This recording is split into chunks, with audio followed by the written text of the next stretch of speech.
Hi, welcome to the Nevelson cardboard drawings demo. The first thing you're going to need is a ruler. And you want to make sure that your ruler, you know where the beginning of your ruler is. So some of the rulers, especially this one, and I don't know why it is, but they don't start at the end. So you want to make sure that you know where the end of your ruler is. Next thing you want to do is you want to start, because you have to make 3 of these things on a couple of pieces of paper. So what I would do is I make some very detailed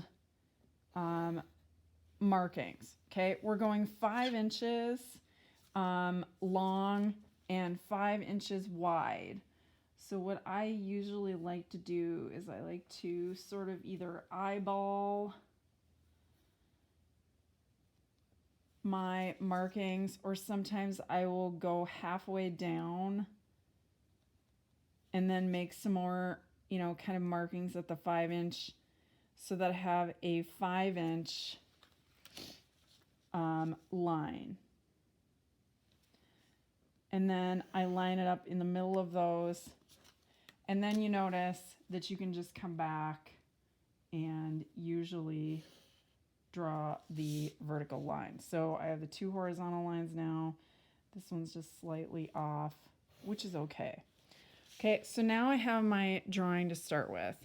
Now, what you want to do, or what you might do, is you could use stencils on this. You can use any household items.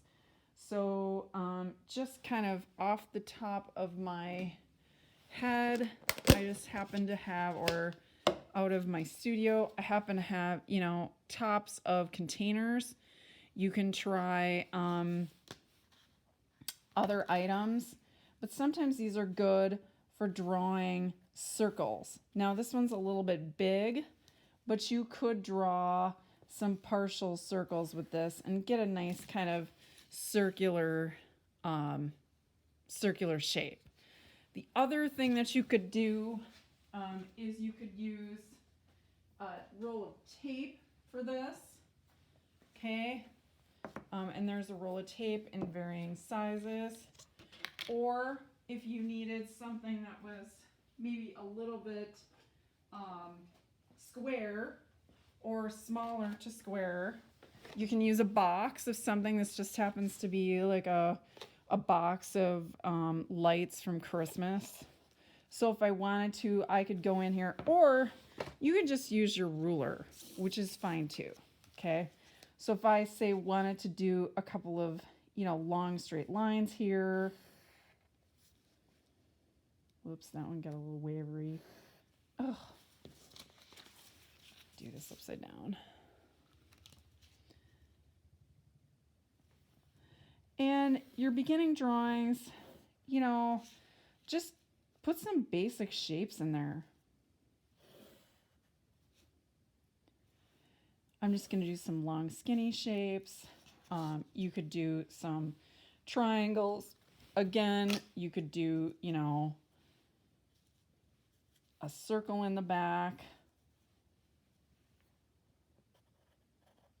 Now what you would want to do though is, if you have a foreground, middle ground, and background already kind of planned out, you could kind of layer this. Oh, I missed one spot. What we're looking for here is basic shapes that are, this is obviously the background. This could be foreground or middle ground. This is probably middle ground. And then this is foreground. Okay, this is probably foreground. And foreground with that. So really, truly, you're only required to do 5 shapes, but if you wanted to do more than 5 shapes, that would be okay too. Okay, so that is how you do the drawings for the Nevelson project.